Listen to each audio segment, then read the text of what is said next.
I have been asked recently by one of my followers here in YouTube about a question regarding romanticism and the feeling of finding beauty in dark and the unease and everything that makes us uncomfortable. So Juan Borjon, thank you for the question, and he wants to know, he would like me to talk about the romantic feeling created by the emptiness produced by existence that the romantics used to talk about, because I always talk about horror, but he wanted me to concentrate more on this romantic feeling. And he also wants to know how we can actually find comfort and beauty in everything that is dark and daunting. So I'm going to attempt to do that today, to answer to these two questions. It's going to be brief because of time here, but at least I want to set some foundations so then you can go out there and think about it even more, and we can then keep talking about it in future videos, or if you prefer, in other formats, but we'll talk about that in the video itself. So today we're going to talk about the romantic feeling of emptiness, and we're also going to try to figure out why is it and how we can actually find comfort in the dark spaces. So if you're interested in these topics, this video is for you, my friend.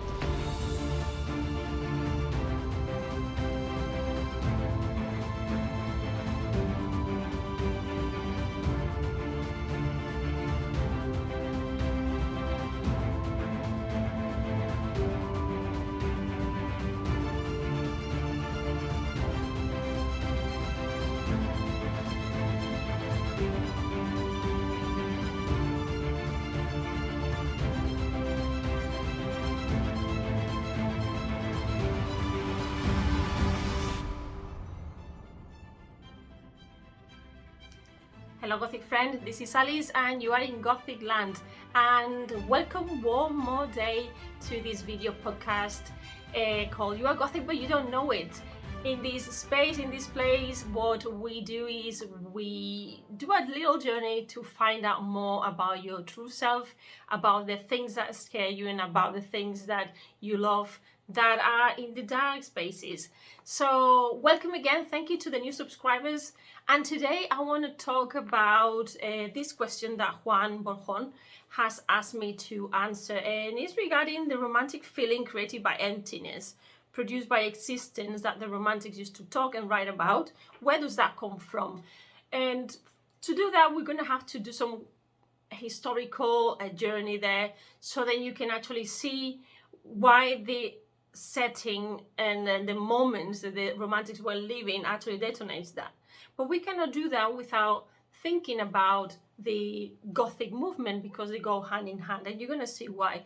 But also, here is also where the Gothic comes into play, is that we have that, yes, it's true, we find comfort in beauty, even in everything that is dark sometimes. And that has probably a Jungian approach and a Jungian answer, at least from my point of view, because at the moment that we try to separate reason from feelings, we've got a problem. And this is exactly what happened at the time that we have romantics, but also the Gothic that were before the romantics. There's a pre-romantic movement, a pre-Gothic romantic movement, if I can say it like that. But in order to do this, I'm going to be using a reference book that I actually recommend you buy. I'm not sure if it's still in the market with this cover, because it's a little bit old. This one has got a few years now. This is the Gothic Tradition, written by David Stevens. Okay, let's put it that way. And it's a book published by Cambridge. So it's endorsed by OCR. So this is very good for today's elaboration of these two questions.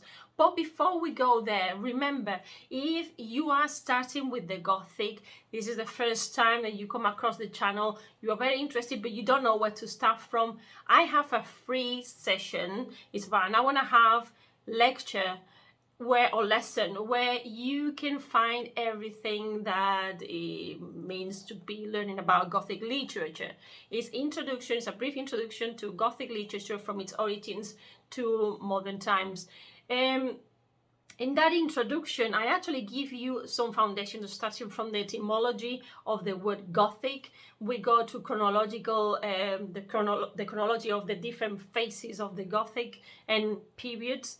We talk about briefly about some writers, some books, and I also help you find out how the Gothic can help you nowadays and why the Gothic is all about identity. It's about uncertainty, it's about a lot of things. But for me and for our space here, is about identity and finding those elements that can help us with our everyday life routines and problems. So go there, that's free. A free PDF is in gothicalice.com, free downloadable. I will put all the information down in the video so you don't miss out a thing. And also, if you want to support me, you want to support Alice in Gothic Land, this project takes a lot of hours, it takes a lot of research, and it takes a lot of thinking about how to help you. So please, I have just opened my Ko-fi page. Well, I've recycled it. I already had it open, but it was a bit dead. So I have thought that to give you extra value for those who want to go further and want to go more in depth on certain topics that we talk here, like today's topic, I invite you to go there, go to my Ko-fi page and donate to the project, because that's going to help me pay for authors, pay for tools that I need to produce and to buy books. So if you go there and visit, and also you will get some presents as well. You'll get some rewards and you get extra material, which is very nice, and then you can choose what is more convenient for you. So you have that, you have the free downloadable for the Gothic literature, and then you'll be part of my email list, and every week you'll get information about tips, tools, things you can do. That's free. But then if you want to donate to the project, I recommend you go and visit me in my Ko-fi page, because there are a lot of nice things there, and you can support the project so I can continue creating content for you, to keep learning, to keep identifying all those elements that make your identity stronger by facing your fears and the dark side of it. So as I was saying before, we've got this book, right, the Gothic Tradition, that is very helpful because it's going to help us answer. I'm going to be quoting phrases, and I'm going to be quoting fragments from it for you to understand my vision on why I think that the Romantics used this mode, this genre, to express their feelings, and also to clarify really the differences between the Romantics and the Gothic literature, because it's not the same. And in fact, there's this idea that the Gothic, and I've said this before as well, that the Gothic is the naughty child of Romanticism, which is right, is true to a certain extent. There's a period, there's a phase of the Gothic that comes, say, like this revival after Romanticism. But I'm going to give you some chronology today, and I'm going to give you some elements for you to figure out, without me explaining to you directly and telling you the answers, for you to get to the answer yourself. This is critical thinking, and we do this all the time. I'm going to give you the elements for you to figure out and understand why this was the right context for certain feelings and for certain writings, poetry and novels to come up at the time they did. So what we have is that we need to think about the bigger picture. The bigger picture of it all is the alignment, the period of the alignment across Britain and Europe. So that's our starting point. Without those, we will not understand what comes after. So with the publication of René Descartes, we have this discourse of the method that appeared in 1637. And if you remember, that's the time where everybody knows about this somehow. Maybe we can't remember the date, but we know that we're all familiarized with this cogito ergo sum. I think, therefore I exist. So basically, reason at this point in history, in European history, was enhanced in opposition to everything that wasn't rational. So what is it that we have in the space of the irrational? Superstition, dreams, beliefs, hunches, anything that doesn't fall in the rational. Fantasies of any sort. You can imagine that if we add to that our Christian religion, we have a little bomb. So following the explanations of the Gothic tradition, as I said before,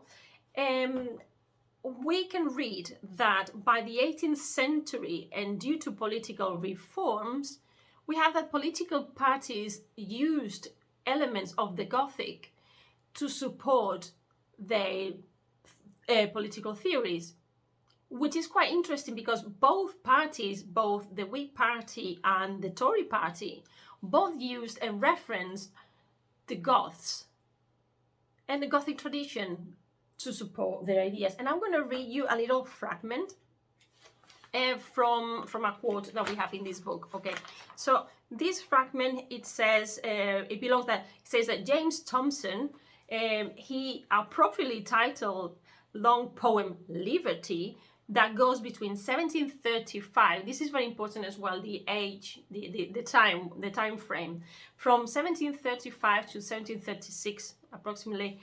He talks about celebrating the original Goths. Remember that the word Goth was taken to define Gothic literature because of its, it was a tribe, a Germanic tribe that were a little bit abrupt, that had a certain reputation, but also we have Gothic architecture, that also meant that the buildings had a specific lines and a structure. Wasn't the structure of the buildings were also had these connotations of abrupt, of no polish. Yeah, you see what I mean. So it's a double-edged sword, because really when we think about the Gothic as the space where we explain our deepest fears and feelings, it's kind of contradictory. But let's see what I'm going with that. So they mentioned in this poem Liberty, we have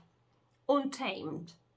To the refining subtleties of slaves, they brought a happy government along, formed by that freedom which with secret voice impartial nature teaches all her sons. Right, so we see that was something said by the Whig Party, but also the Tory Party, we told in this book, that used the Gothic label when interpreting British history because of the represented tradition, hierarchy, aristocracy, and all those going against dangerous modern democratic or at least populist ideas. So what we have here is a historical moment that we're scared, we're afraid, we're frightened about modernity, about what's going out there, about these new ways of shaking political trends. I'm not very political, but I'm trying to give you some frame so you understand what's going on. But then consider this, 30 years later, after this was said, we have that the book that made it as the first Gothic novel was The Castle of Otranto by Horace Walpole, and that was written in 1764. Now remember that we were talking before that this long poem Liberty was written in 1735-36, and then we have and this mention of the Goths, and then we have this Gothic novel coming up. And looking back at the medieval period, looking back at some kind of moment of dark sides, but not so dark sides. We're looking into superstition, we're looking into these dark areas. So we're trying to find these elements that are in contraposition with the Enlightenment that is bringing reason, but it's also bringing other types of fears. And we're trying to suppress, remember this is a time when we're trying to suppress the feelings, so this is kind of a shock. So in the book also we mentioned that we told that Emma McEvoy says that the Gothic is a kind of pre-romanticism, this is very interesting, that enacts a literalization of the romantic metaphor. So whereas Romanticism proper is held to deal with the subtleties of human feelings and visions of various artistic expressions, mountains, rivers, and dreams. Okay, this is quoted from from this book, right? So in the Gothic tradition, that's what we are told. So according to these views, the Gothic attempted to make sense, or to make these metaphorical insights real and actual. So we had real castles and we had landscape, but all these changed. So we're preparing the settings here for what I'm trying to explain next. So we also have to think that this is the Enlightenment, is also a period for the French Revolution. The French Revolution it starts in 1789 and it finishes in 1799. So what repercussions the French Revolution had? It didn't just happen in France, it had consequences around Europe as well. There was this fear of this revolution and this ideology to spread, and this Napoleon with his ideas and this solo journey that he was doing, and it was actually all the disaster that caused, every time we have one of these figures in history that changes the political structure, then we have a bit of fear because of what's happening, more when we have a lot of invasions and deaths and killings. So also what we have here is what Fred Bottin calls the uncertainties about the nature of power, law, society, family, and sexuality. Everything that they knew until then started shaking. So the foundations of some kind of stability started shaking. People started questioning a lot of things. So together with that, we have the Industrial Revolution that produces a lot of reactions. These reactions create that, yes, some people might go for the Industrial Revolution, mainly the higher classes that want to make money from this revolution, and there's a lot of enslaving the population and creating a lot of poor the social classes. We have all these layers of poor people working for hours and hours and not getting paid, and then the rich becoming richer because they're the ones in charge of the industrial movement. So a lot of people, and also from the higher classes in politics, they're thinking about going back to nature. So we have again this shift and enhancing emotions. We have to think of Edmund Burke when he starts talking about the sublime, which is one of the characteristics of the Gothic. So what we have here is already the grounds to get this revival again of the Gothic, but also we have the birth of the Romantics. So if we go now to when the Romantics were born, we have that, and this is you can find this in a web page called Eastern Connecticut State University. They talk about, is very, very brief, the information you have there, but just roughly around 1798. So this is just by the end of the French Revolution is when we get the Romantics that will then look back into the French Revolution and Napoleon, and then we'll get this evil figure. Or you could see him like a savior as well, depending on where you were standing. So we have that exactly. If the Romanticism starts around 1798, and I'm saying roughly because, as I've said before in other videos in the past, we cannot really point out exactly when something starts or finishes, because there's always gray areas and overlaps. But it did finish in 1837. The pioneer, or considered one of the pioneers of the Romantic movement, was Robert Burns, who actually preceded this time, and he has two pieces of work here that are like considered the Romantic, the beginning of the Romantic movement. So we have Auld Lang Syne in 1788 and Tam O'Shanter in 1791. But we also have William Blake with his Songs of Innocence written in 1789 and Songs of Experience 1794. That will be, or they will be followed by poets like Samuel Taylor Coleridge and William Wordsworth.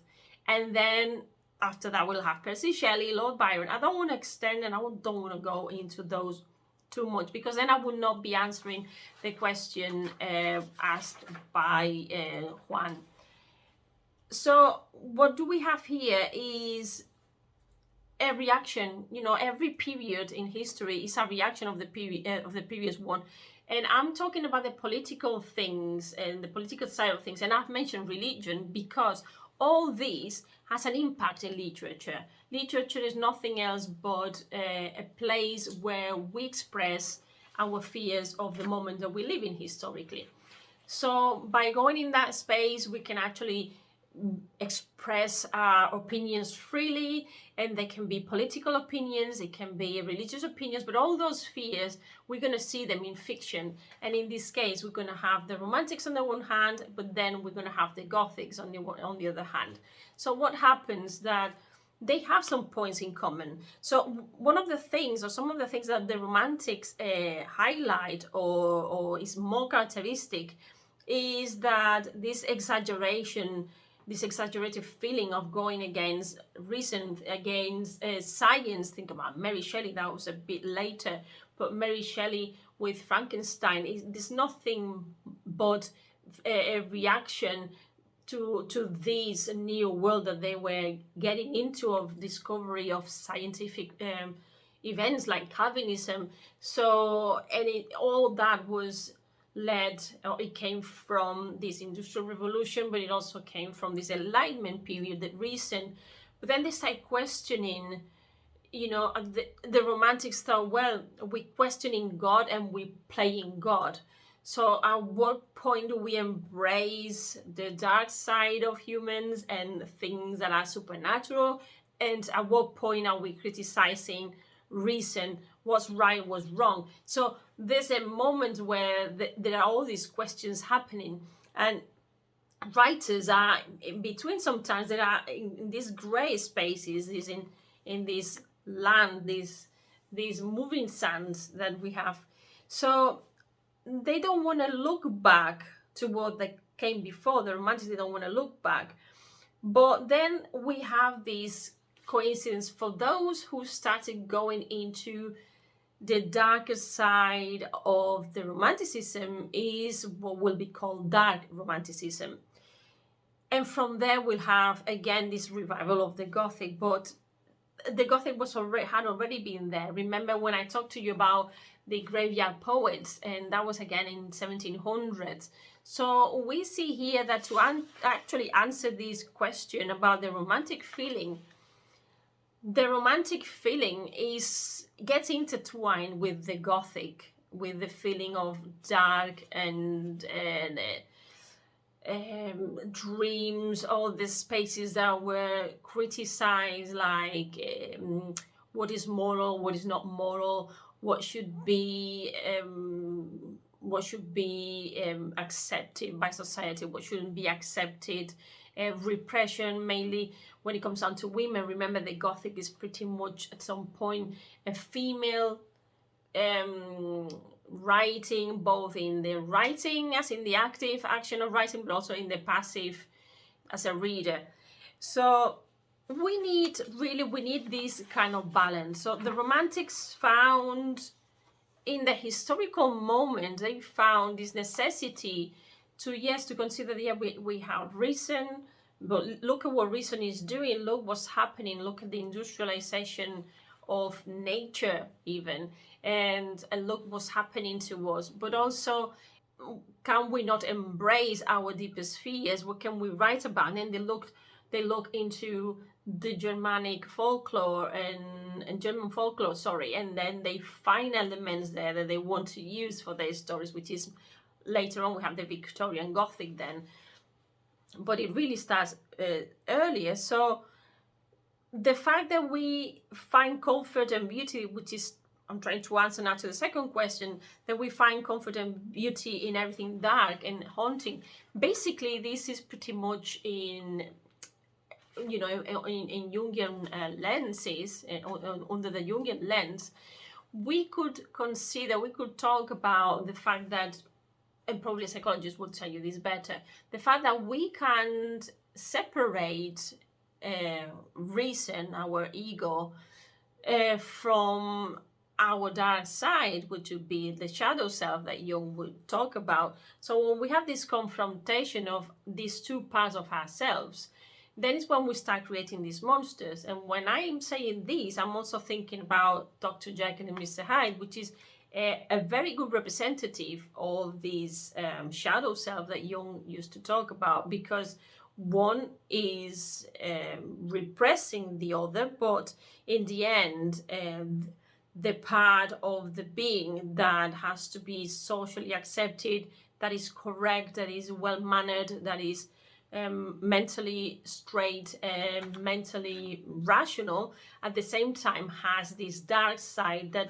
when suppressed, becomes more and more of a monster. And we don't need to look for monsters outside ourselves. In folklore, we have it inside ourselves. We have it within. So I suppose that well, it's not that I suppose, my opinion is that we find comfort and even beauty in these dark spaces precisely because we are these dark spaces too, and we recognize elements that we're trying to suppress, and by doing that we think, well, I'm not the only one. When we read other people's fears and their own monsters, we don't feel like we're not that strange, we're not that different, and we can even learn lessons by facing our shadow self. We can see what the problem is, and we can be faced with these internal problems and then solve whatever we are going through and find explanations at least. So remember that if you want to know more about Gothic literature and how it can actually help you, that I have my free download, Brief Introduction to Gothic Literature from its origins to modern times, to present times. And there is an hour and a half, it's a lesson. So you have your slides, you have your audios, you can see me talking to you, and that's totally, completely free. But also, I would encourage you to support this project, Alice in Gothic Land and You Are Gothic But You Don't Know It. Because there's a lot of knowledge here, there's academically a lot of investigation going on in the program. Also, donate, go to my Ko-fi page, and there you will see other extra things for those who are really close followers. You will see that you can benefit from different worksheets and classes. So go and visit there. My Ko-fi page. I will leave you all the details there. And I hope I have answered your question, Juan. I hope that more or less we get in there. But also remember that for those of you who would like to have a private session, you can book a free assessment call with me, gothicalice.com, my webpage. You will see there that I have my free downloads, not just the literary one, but you have other things. And you can also book a free assessment. Why or how is that going to help you? Well, by booking a free assessment, what I'm going to be doing with you is figure out what is exactly that you need. Why are you attracted to the Gothic, and how that can help you with your identity. We can figure out some time to work together and how to write your thoughts, how to put your thoughts in order. And this is actually something that I do that helps some of my students to do their writings, to identify those elements that they stopping them from moving on. And in writing, we're learning to communicate our feelings a little bit better. So that's it, my friend. You've got plenty of work to think about now. You've got free downloads. You've got an invitation to donate for this project to continue working. And you have a free assessment call you can come to, where we can create a plan for you. I hope you've liked the video. I hope that I have answered to this question. I know we could be here for longer, talking more in depth, talking about the authors, but the time is what it is, and it needs to be brief, so you just have an idea and then we can continue from there. Okay, so thank you very much, Gothic friend. I'll see you next week. Remember, every Friday, 5 o'clock, the video is for you. You are Gothic, but you don't know it. And I'll see you next week. Bye bye.